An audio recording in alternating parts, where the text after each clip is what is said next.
গরিব ছেলেটি অনেক স্বপ্ন নিয়ে চাকরির ইন্টারভিউ দিতে এসেছিল, কিন্তু ম্যানেজার শুধু তার পোশাক দেখে তাকে অসম্মান করে অফিস থেকে বের করে দিচ্ছিল। ঠিক তখনই এমন কিছু ঘটলো যা সবাইকে চমকে দিল। ম্যানেজার নিজেই দৌড়ে গিয়ে ছেলেটির কাছে ক্ষমা চাইতে বাধ্য হলো, এমনকি চাকরিটাও দিয়ে দিল। কিন্তু কেন? কে এই ছেলেটি? সবকিছু জানতে হলে ভিডিওটি একটু স্কিপ না করে শেষ পর্যন্ত দেখুন। সকাল 8টা পেরিয়ে গেছে। সূর্যটা তখন হালকা গরমে ধানক্ষেতের মাটি থেকে ভেসে আসছে সোদা গন্ধ। ঘামে ভেজা শরীরে হাল ধরেছিল আদিত্য। ঠিক তখনই বাড়ির দিক থেকে ভেসে এলো নীলকান্ত বাবুর কাঁপা কণ্ঠ। আদিত্য, ওরে আদিত্য, আজ তো চাকরির পরীক্ষা, এখনো মাঠে থাকলে হবে? ঘরে আয় রে, দেরি হয়ে যাচ্ছে। শুনেই হাল ফেলে ছুটে এলো আদিত্য। গরিব ঘরের একমাত্র ছেলে সে। ছোটবেলায় মাকে হারিয়েছে। তখন থেকেই বাবা নীলকান্তবাবু একাই মানুষ করেছেন ছেলেকে। কখনো দিনমজুর, কখনো পরের জমিতে কাজ করে ছেলের পড়াশোনার খরচ জুগিয়েছেন। আদিত্য ছোট থেকেই একরকম দায়িত্ববান, শান্ত স্বভাবের। সারাদিন মাঠে কাজ করেও রাত জেগে পড়াশোনা করত সে। মায়ের একটা স্বপ্ন ছিল, ছেলেটা যেন বড় কিছু হয়, চাকরি করে নিজের পায়ে দাঁড়ায়। মায়ের সেই স্বপ্নকে আঁকড়ে ধরে আজও এগিয়ে চলেছে আদিত্য। যদিও মায়ের সেই স্বপ্ন সে নিজের চোখে দেখে যেতে পারেনি, আদিত্য মনে মনে মাকে কথা দিয়েছিল একদিন সে সেই স্বপ্ন সত্যি করে ছাড়বে। ঘরে ঢুকে হাঁপাতে হাঁপাতে জামা কাপড় খুঁজতে শুরু করলো সে। অথচ যা ছিল সবই তো কাজের জন্য ব্যবহৃত, মলিন হয়ে গেছে। একটা হালকা রঙের নীল শার্ট আর পুরনো প্যান্ট পরে সে আয়নার সামনে দাঁড়ালো। নিজের চেহারা দেখে নিজেই একটু থমকে গেল। কাঁধ থেকে জামা ঝুলছে, চেহারাটা কেমন মলিন লাগছে, চোখে ক্লান্তির ছাপ। কিন্তু সে জানে চাকরি পোশাক দেখে নয়, দেখে মনের জোর। জুতো বলতে একটা ছেঁড়া পুরনো ক্যানভাস, কাদা লেগে আছে তাতেও। মা থাকলে হয়তো সকালে উঠে জুতোটা পরিষ্কার করে দিতেন, কিন্তু আজ এসব কিছু করার সময় নেই। ব্যাগে কাগজপত্র ঢুকিয়ে ঘর থেকে বেরিয়ে পড়ল সে। বাস স্ট্যান্ডে পৌঁছাতেই দেখে বাস এসে গেছে। গেটের ধারে একটু জটলা, তবুও কোনো রকমে ঠেলে ঠুলে উঠে পড়ল আদিত্য। সৌভাগ্যক্রমে বাসের এক কোনায় একটা খালি সিট পেয়ে গেল সে। বসে পড়েই পেছন ফিরে তাকাতেই চোখ আটকে গেল। একজন বৃদ্ধ দাঁড়িয়ে আছেন, বয়স অন্তত 70-এর কাছাকাছি। শরীরটা কাঁপছে, এক হাতে রড ধরে কোনো রকমে নিজেকে সামলে রেখেছেন। কেউ তাকে সিট দিতে রাজি নয়, এমনকি কেউ ঠিকমতো দেখতেও চায় না। তখনই আদিত্য ভেবেচিন্তে নিজের সিট থেকে উঠে গিয়ে বলল, দাদু, আপনি এখানে এসে বসুন, দাঁড়িয়ে থাকলে পড়ে যাবেন তো। বৃদ্ধ ভদ্রলোক একটু অবাক হয়ে বললেন, বাবা, এ যুগে তোর মতো কেউ আর আছে রে? আমি অনেকক্ষণ ধরে দাঁড়িয়ে আছি, কেউ তাকালো না, শুধু তুই নিজেই ডাকলি। আদিত্য হেসে বলল, আপনার বয়স হয়েছে, সম্মান করা তো আমাদের কর্তব্য। বৃদ্ধ আশীর্বাদের ভঙ্গিতে বললেন, তুই অনেক দূর যাবি বাবা, ঈশ্বর তোকে সফল করুক। আদিত্য একটু লজ্জা পেয়ে বলল, আর চাকরির ইন্টারভিউ দাদু, মাকে দেওয়া কথা রাখতেই যাচ্ছি। আপনার আশীর্বাদ থাকলে হয়তো মায়ের স্বপ্নটা পূরণ করতে পারবো। বৃদ্ধর চোখে জল চলে আসে। তিনি হাত তুলে বললেন, তোর মা আজ যেখানেই থাকুক না কেন, তোকে দেখে গর্ব করত। এইটুকু বলেই তিনি চোখ মুছলেন, আর আদিত্য জানালার দিকে মুখ ঘুরিয়ে বাইরের পথের দিকে তাকিয়ে রইল। একটা আবেগ খেলে গেল তার ভেতর দিয়ে। এই তো কয়েকদিন আগের ঘটনাটাও মনে পড়ে যায় তার। প্রচণ্ড ঝড় বৃষ্টির এক সন্ধ্যায় তাদের গ্রামের পাশে এক মহিলা অসুস্থ হয়ে পড়েছিলেন। কেউ তাকে সাহায্য করতে এগিয়ে আসেনি, সবাই নিজের ঘরে। অথচ সেই খবর কানে যেতেই আদিত্য ছুটে গিয়েছিল। একটা পুরনো ভ্যান ভাড়া করে নিজের হাতে তুলে নিয়ে গিয়েছিল সেই মহিলাকে হাসপাতালে। চিকিৎসক বলেছিলেন আর 10 মিনিট দেরি হলে প্রাণে বাঁচানো যেত না। এসব কথা মনে পড়তেই আদিত্যর মুখে একরকম প্রশান্তি ছড়িয়ে পড়ে। মানুষের জন্য কিছু করতে পারার অনুভূতি সবথেকে বড় অর্জন। বাস তখন শহরে ঢুকে পড়েছে। সবার চোখে শুধু চাকরি, টাকা, আত্মপরিচয়ের চিন্তা। আদিত্যর চোখে শুধু একটাই দৃশ্য, মায়ের মুখ। আজ সে ইন্টারভিউ দিতে যাচ্ছে, কিন্তু জানে এটা শুধু চাকরির জন্য লড়াই নয়, এটা স্বপ্ন পূরণের যুদ্ধ। আজ সে যদি চাকরি পায়, তবে সেটা শুধু নিজের জন্য নয়, তার মৃত মায়ের স্বপ্ন, তার বাবার কষ্ট আর গ্রামের অসংখ্য গরিব ছেলেকে সাহস দেওয়ার জন্য। বাস থেকে নেমে হাঁটতে হাঁটতে সে ভাবল এই শহরে হাজারো ছেলে ইন্টারভিউ দেবে, কারো ঝকঝকে পোশাক, কারো বড় ডিগ্রি, কারো কাছে প্রভাবশালী লোক চেনা, কিন্তু আদিত্যর হাতিয়ার একটাই, অবিচল মানসিকতা আর অন্যের পাশে দাঁড়ানো সাহস।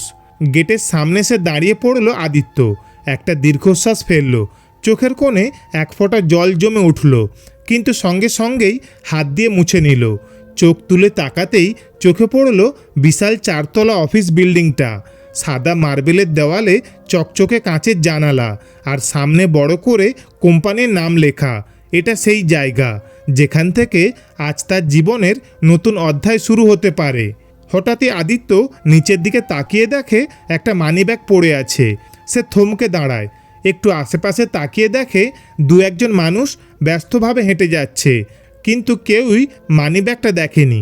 সামনে রিসেপশনের টেবিলে একটা মেয়ে বসে আছে, সে মন দিয়ে কম্পিউটারে কিসব টাইপ করছে। আদিত্য ধীরে ধীরে ব্যাগটা হাতে তোলে। ধুলো মাখা মেঝেতে পড়েছিল, কিন্তু দেখতে বেশ দামি মনে হচ্ছে। ব্যাগ খুলে দেখে ভিতরে গাদা গাদা টাকা আর একটা ভিজিটিং কার্ড। কার্ডে লেখা একটা ফোন নম্বর।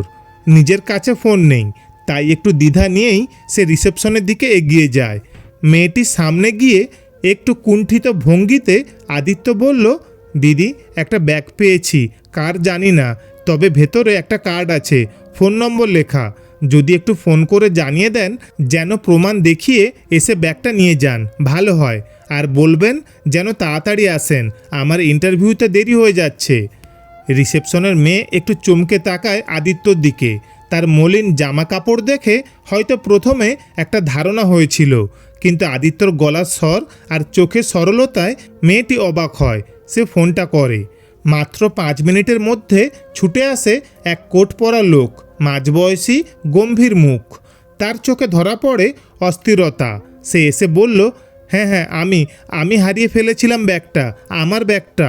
আদিত্য একটু পিছিয়ে গিয়ে বলল, একটু প্রমাণ দেখাতে পারবেন? মানে ব্যাগে একটা কার্ড আছে ঠিকই, আপনি যদি সত্যি মালিক হন তাহলে নিশ্চয়ই কিছু মিল থাকবে, তাই না? লোকটা পকেট থেকে একই নামের একটা অফিস আইডি বের করে দেয়। মিলিয়ে দেখে আদিত্য, তারপরেই ব্যাগটা ফেরত দেয়। লোকটি স্তম্ভিত হয়ে বলে, তুমি গ্রামের ছেলে, চাকরির ইন্টারভিউ দিতে এসেছো, হাতে ফোন নেই, জামা কাপড়ও খুব দামি নয়, অথচ এতগুলো টাকা পেয়েও ফেরত দিলে? আদিত্য হেসে বলে, আমি তো মায়ের কথা ভেবেই এসেছি দাদা। মা চাইতেন আমি নিজের যোগ্যতায় কিছু একটা করি, এই টাকা নিলে সেটা ভুল হতো, নিজের কাছে হেরে যেতাম। লোকটি চুপ করে যায়, তারপর শুধু বলে, তুমি অনেক বড় মানুষ হবে ভাই, আমি সেটা নিশ্চিত। ঘড়ির কাঁটায় তখন 10টা 15। ইন্টারভিউ শুরু হয়ে গেছে অন্তত 15 মিনিট আগেই। আদিত্য তাড়াতাড়ি করে বিল্ডিংয়ের ভিতরে ঢুকে লিফটের সামনে এসে দাঁড়ালো। বোতাম টিপতে যাবে তখনই দেখলো লাল আলো জ্বলছে। Lift out of order. বুক ধকধক করতে লাগলো। বাপরে, এখন সিঁড়ি দিয়ে উঠতে হবে, মনে মনে বলল আদিত্য। ঠিক তখনই চোখে পড়ল এক গর্ভবতী মহিলা, ভারী ব্যাগ হাতে সিঁড়ি দিয়ে ধীরে ধীরে উঠছেন। নিজের চাকরির ইন্টারভিউ, ভবিষ্যতের স্বপ্ন সব একপাশে সরিয়ে রেখে এগিয়ে গেল আদিত্য। আসলে আদিত্য এমন ছেলে, কারো কষ্ট দেখলে সাহায্য না করে থাকতে পারে না। দিদি, ব্যাগটা দিন, আমি নিয়ে যাচ্ছি। কোথায় যাবেন? মহিলাটি একটু থমকে অবাক হয়ে বলল, 3তলায় যাব ভাই, লিফট খারাপ, শরীরটা ভালো লাগছে না, তাই কষ্ট হচ্ছিল। আপনি চিন্তা করবেন না, আমি নিয়ে যাচ্ছি, আপনি আস্তে আস্তে উঠুন, বলে ব্যাগটা কাঁধে তুলে নিল সে। সিঁড়ি বেয়ে ধীরে ধীরে উঠতে উঠতে আদিত্যর মুখ ঘেমে একেবারে ভিজে গেল, কিন্তু কণ্ঠে কোনো ক্লান্তি নেই।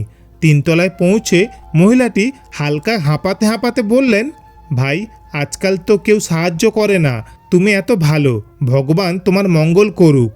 আদিত্য একগাল হেসে বলল, আমার মা বলতেন, কারো উপকার করতে পারলে সেটা সবচেয়ে বড় কাজ। মহিলাটি আশীর্বাদ করে বললেন, তুমি ঠিকই করছো, তুমি অনেক দূর যাবে। ঘড়ির দিকে তাকালো আদিত্য, 10:30। বুকটা দুরু করতে লাগলো, এবার না চাকরিটা হাতছাড়া হয়ে যায়। সিঁড়ি বেয়ে উপরে উঠে 4তলায় পৌঁছালো। দরজার বাইরে 3জন লোক বসে আছে, পরিপাটি পোশাকে, চোখে মুখে আত্মবিশ্বাস। আর আদিত্য, ময়লা জামা, ঘামে ভেজা মুখ, জুতোয় ধুলোর ছাপ। তাকে দেখেই একজন হেসে বলে উঠল, দেখ দেখ, মনে হচ্ছে যেন ভিক্ষা করতে এসেছে। আরেকজন ঠোঁট বাঁকিয়ে বলল, গা থেকে তো ঘামের গন্ধ বেরোচ্ছে। আদিত্য কিছু না বলেই মাথা নিচু করে দাঁড়িয়ে থাকলো। মন খারাপ হলেও মুখে কোনো অভিযোগ নেই, কারণ সে জানে সে সৎ, সে পরিশ্রমী, আর তার মধ্যে মায়ের স্বপ্ন আছে। এই সময়ে একজন ম্যানেজার হন্তদন্ত হয়ে রুমে ঢুকছিলেন। আদিত্য এগিয়ে গিয়ে বিনয়ের সঙ্গে বলল, স্যার, আমি আদিত্য, আমার নাম কি ডাকা হয়ে গেছে? ম্যানেজার এক ঝলক তাকালো আদিত্যর দিকে।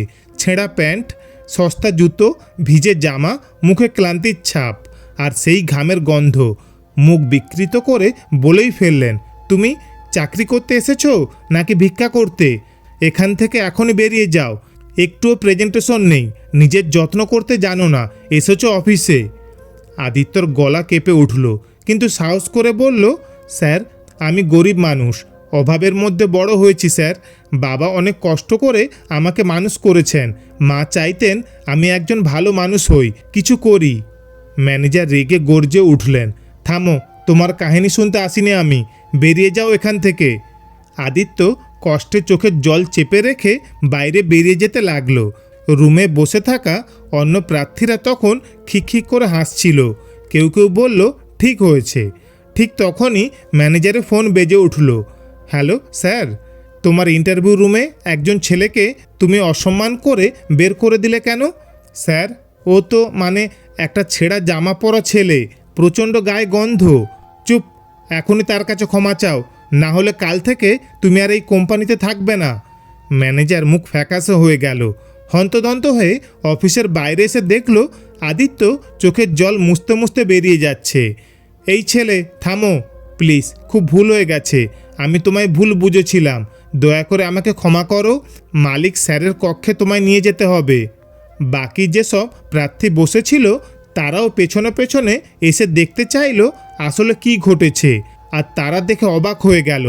এতক্ষণ যে ছেলেটাকে নিয়ে হাসাহাসি করছিল তাকেই ম্যানেজার এতটা ভদ্রভাবে অনুরোধ করছে। ম্যানেজার আদিত্যকে ওদের সঙ্গে নিয়েই মালিকের কক্ষে ঢোকে। কক্ষে প্রবেশ করতেই মালিক চেয়ার থেকে উঠে দাঁড়ালেন। কংগ্রাচুলেশনস আদিত্য, আজ থেকে তুমি আমাদের কোম্পানির একজন দায়িত্ববান কর্মী। সবাই থমকে গেল। একজন প্রার্থী বলে উঠল, স্যার, আমাদের তো ইন্টারভিউ নেওয়া হলো না, আর এই ছেলেটা চাকরি পেল কিভাবে? ম্যানেজার নিজেও সন্দেহ প্রকাশ করল, স্যার, এই ছেলেটা তো মালিক গম্ভীর গলায় বললেন, চুপ করুন, আমি দেখেছি যা আপনাদের চোখে পড়েনি। এই সময় কক্ষের দরজা খুলে গেল। ভিতরে এলেন বাসের সেই বৃদ্ধ, মানিব্যাগ হারিয়ে যাওয়া লোকটি, আর সেই গর্ভবতী মহিলা যাদের সাহায্য করেছিল আদিত্য। তারা মালিকের পাশে দাঁড়ালেন এবং একে একে বললেন কিভাবে আদিত্য তাদের সাহায্য করেছে, নির্বিশেষে নিজের ইন্টারভিউ, নিজের ভবিষ্যৎকে ঝুঁকিতে ফেলে। মালিক বললেন, তোমাদের ইন্টারভিউ তো তখনই শুরু হয়ে গিয়েছিল যখন তোমরা সবাই ঘর থেকে বেরিয়েছিলে। আমরা এমন একজনকে খুঁজছিলাম যে শুধু পড়াশোনায় নয়, মানুষ হিসেবেও যোগ্য। আর আদিত্য, তুমি আমাদের কোম্পানির জন্য পারফেক্ট মানুষ। আমাদের প্রতিষ্ঠানের মূল মন্ত্র সততা, সহানুভূতি আর দায়িত্ববোধ। আর আদিত্য ঠিক সেটাই প্রমাণ করেছে। সবাই তখন চুপ। যারা আগে হাসছিল তারা এখন মাথা নিচু করে দাঁড়িয়ে। তাদের একজন বলল, তুমি সত্যি একটা দারুণ মানুষ ভাই, কংগ্রাচুলেশন। ঠিক তখনই ম্যানেজার আবার হাত জড়ো করে বলল, আদিত্য, আমাকে আবার ক্ষমা করে দাও, আমি সত্যি তোমায় চিনতে পারিনি। তোমার মতো সৎ আর মানবিক মানুষ খুবই কম দেখা যায়। আদিত্য তখন সবার দিকে তাকিয়ে বিনয়ের সঙ্গে বলে, চাকরি না পেলেও কষ্ট পেতাম না, তবে কাউকে কষ্ট দিয়ে কিছু পেলে তা কখনো শান্তি দিত না।